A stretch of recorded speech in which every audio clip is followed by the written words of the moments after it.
കേരള ഗവൺമെന്റിനോടാണ് എന്റെ ചോദ്യം. ഞാൻ 4.5 വർഷമായിട്ട് ലോട്ടറി വിറ്റ് ജീവിക്കുന്ന ഒരു തൊഴിലാളിയാണ്. അപ്പൊ എന്റെ ചോദ്യം ഈ ഗവൺമെന്റിനോട് തന്നെയാണ്. എന്താ കാര്യമെന്ന് വെച്ചാൽ, ഞാൻ ഏകദേശം 180-200ഓളം ടിക്കറ്റ് ഡെയിലി വിൽക്കുന്നുണ്ട്. 30 രൂപ ടിക്കറ്റ്, 40 രൂപ ടിക്കറ്റ് കാരുണ്യ പ്ലസും കാരുണ്യായും 150നോളം ടിക്കറ്റാണ് എന്റെ ശരാശരി വിൽപ്പന. ഞാൻ വിൽക്കുന്ന ടിക്കറ്റിന്റെ കണക്ക് എനിക്കറിയാം. എന്റെ സുഹൃത്തുക്കളായ 50ലധികം കൂട്ടുകാർ വിൽക്കുന്ന ടിക്കറ്റിന്റെ കണക്കും എനിക്കറിയാം. എങ്ങനെ കൂട്ടിക്കഴിച്ചാലും വൈകുന്നേരം 4:30 കഴിയുമ്പോൾ ഞങ്ങൾക്ക് ആർക്കും പ്രൈസ് ഇല്ല. അങ്ങേയറ്റം ഉണ്ടെങ്കിൽ 100 രൂപ അല്ലെ 500 രൂപ അല്ലെങ്കിൽ ഒന്നുമില്ല. പിന്നെ വല്ല കാലത്തും പൊട്ടക്കണ്ണന്റെ മാവേലേറ് പോലെ 500 രൂപ അല്ല 5000 രൂപ ഇത്രയേ ഉള്ളൂ. 108 ലക്ഷം ടിക്കറ്റാണ് 30 രൂപയുടെ വിൽക്കുന്നത്. 40 രൂപ ടിക്കറ്റ് 90 ലക്ഷം. 108നെ 3 കൊണ്ട് ഗുണിച്ചാൽ തന്നെ ഏകദേശം 30 കോടിക്ക് മേളിൽ വരും കണക്ക്.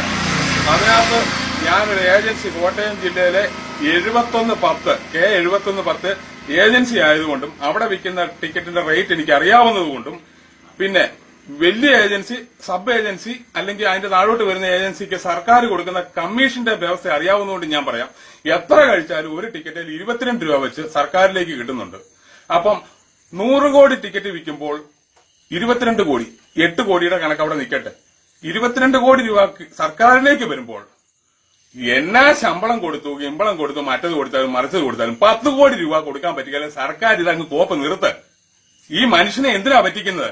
മനുഷ്യൻ പ്രളയം കൊണ്ടും മറ്റ് കാലാവസ്ഥ സാഹചര്യം കൊണ്ടും ഇവിടെ കിടന്ന് കഷ്ടപ്പെടുമ്പോൾ ഞങ്ങളെ പോലുള്ള സാധാരണക്കാർ സർക്കാരിലേക്ക് ഉണ്ടാക്കാനായിട്ട് രാവിലെ മുതൽ തെണ്ടി ഇറങ്ങി കഷ്ടപ്പെട്ട് മനുഷ്യന്റെ സർവ്വ വിടുവായും കേട്ട് ഇത് വിറ്റ് വൈകുന്നേരം വരുമ്പോൾ അവൻ ഊമ്പി അടിച്ച് നിൽക്കുക.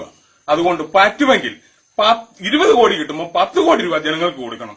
കൊടുക്കാൻ പറ്റിയാൽ സർക്കാർ അങ്ങ് നിർത്ത്. അല്ല നാളെ വന്നേച്ച് എന്നെ അങ്ങ് കുടുങ്ങി തിന്നെ. ഇത് ചെയ്യാൻ പറ്റുമെങ്കിൽ ചെയ്യുക, ഇല്ലെങ്കിൽ ഈ പരിപാടി നിർത്ത്. ഇത് സർക്കാരിന്റെ K7110 ഏജൻസിയുള്ള രാജേഷ് ഐസക്കാ പറയുന്നത്. ലോട്ടറി വിൽക്കുന്നവനാ പറയുന്നത്. കേരളം മുഴുവൻ കേൾക്കാനാ പറയുന്നത്. ഒന്നുകിൽ പ്രൈസ് കൊടുക്കുക. 10 കോടി തിന്നോ, നിങ്ങൾ വിഴുങ്ങിക്കോ, ടാക്സ് ആയിട്ടോ മറ്റുമായിട്ട്. പക്ഷെ 10 കോടി ജനങ്ങൾക്ക് കൊടുക്കണം. കൊടുക്കാൻ പറ്റുകയില്ല, പരിപാടി നിർത്ത്. ഇത് എന്റെ ഒരു വ്യക്തമായ അഭ്യർത്ഥനയാണ്.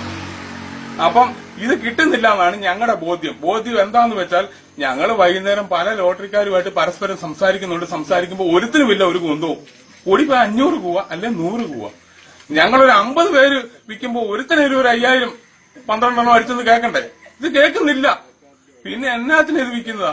പിന്നെ ഞങ്ങളുടെ പഴയ തൊഴിലോ അല്ലെ ഞങ്ങളുടെ ആരോഗ്യമോ പ്രായമോ ഒക്കെ കണക്കിലെടുത്ത് ഞങ്ങൾ ഇതിലേക്ക് ഇറങ്ങി തിരിച്ചാണ് ഞങ്ങൾ ഈ തൊഴിൽ ചെയ്യുന്നു. പക്ഷെ സർക്കാരിന് ഇത് ചെയ്യുന്നുണ്ടെന്ന് ഉറപ്പുണ്ടെങ്കിൽ ഇത് കൊടുക്കുക, ഇല്ലെങ്കിൽ ഇത് നിർത്തുക, ഈ പരിപാടി നിർത്തുക.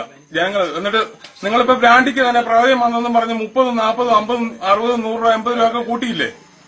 ഇങ്ങനെയൊക്കെ മേടിക്കുന്നില്ലേ? അല്ലാതെ ടാക്സ് മേടിക്കുന്നില്ല? അങ്ങനെയൊക്കെ മേടിക്കുക, പറഞ്ഞു മേടിക്കുക, ചോദിച്ചു മേടിക്കുക. ഈ പറ്റിയൊരു പരിപാടി നിർത്തുക, അല്ലെങ്കിൽ ജനങ്ങളെ പറ്റിക്കാതെ കൊടുക്കുക. ജനങ്ങൾ നിങ്ങളെയൊക്കെ ഭരണത്തിലേക്ക് കയറ്റിയത് വളരെ വലിയ പ്രതീക്ഷയോടുകൂടിയാണ്. ആ പ്രതീക്ഷയെല്ലാം കളഞ്ഞ് ഇവിടെ ഓരോ പാവപ്പെട്ടവൻ, സത്യം പറഞ്ഞാൽ ഈ ലോട്ടറി എടുക്കുന്ന മുഴുവൻ കഷ്ടപ്പാടും ദാരിദ്ര്യവും ബുദ്ധിമുട്ടും ഉള്ളവനാ. ഇടത്തരക്കാരനോ സമ്പന്നനോ ഒന്നും ലോട്ടറി എടുക്കുന്നില്ല. അവനെ വിഷമിപ്പിക്കാതെ, അവൻ ഫോണിൽ വിളിച്ചും അല്ലാതെയും അവന്റെ കയ്യിലിരിക്കുന്ന 500 നോട്ട് വന്ന് ഞങ്ങളുടെ നിന്ന് ടിക്കറ്റ് എടുത്ത് വൈകിട്ട് വലിയ പ്രതീക്ഷയോടെ ഇരിക്കുന്നത്. വൈകിട്ട് വരുമ്പോ ഒന്നുമില്ല, വെറും മുമ്പിൽ. ഒരു 100 പേരെടുക്കുമ്പോ 5 പേർക്ക് കിട്ടണ്ടേ, 2 പേർക്ക് കിട്ടണ്ടേ? അത് കിട്ടുന്നില്ല. അത് കാരണം ഇത് തന്നെ ശരിയല്ല. പറ്റുമെങ്കിൽ സർക്കാർ ഇതിനകത്ത് നയപരമായ തൊഴിലാളികളുടെയും സാധാരണക്കാരന്റെ സർക്കാരാണെങ്കിൽ നിലപാടെടുക്കുക. ഇനി ഇതിനിടയ്ക്ക് മറ്റെന്തെങ്കിലും കള്ളക്കളി നടക്കുന്നുണ്ടോ എന്ന് സർക്കാർ ശ്രദ്ധിക്കുക. വൻകിട ഏജൻസികളും അവിടെ ഇരിക്കുന്ന ഇത് കറക്കി വിടുന്ന ഉദ്യോഗസ്ഥന്മാരും തമ്മിൽ കള്ളക്കളി ഉണ്ടെങ്കിൽ അതും ശ്രദ്ധിക്കുക, ചെയ്യുക, വേണ്ടത് ചെയ്യുക. പക്ഷെ ഇല്ലെങ്കിൽ ഈ പരിപാടി അങ്ങ് നിർത്തിയാൽ ജനം ലോട്ടറി ഇല്ലെങ്കിൽ ഇവിടെ ജീവിക്കും. ഞാനൊക്കെ വേറെ പണിക്ക് പൊക്കോളാം. പക്ഷെ ലോട്ടറി ഉണ്ടെന്നും പറഞ്ഞ് ഇങ്ങനെ ഇപ്പൊ തരാന്ന് പറഞ്ഞ് കോഴിയെ മലയോട്ടുന്ന പോലെ പറ്റിക്കരുത്. അത് ശരിയല്ല. ഇത് കേരളം മുഴുവൻ ജനങ്ങളും സർക്കാരും കാണണം, കേൾക്കണം. എന്റെ മറുപടിയാണ്.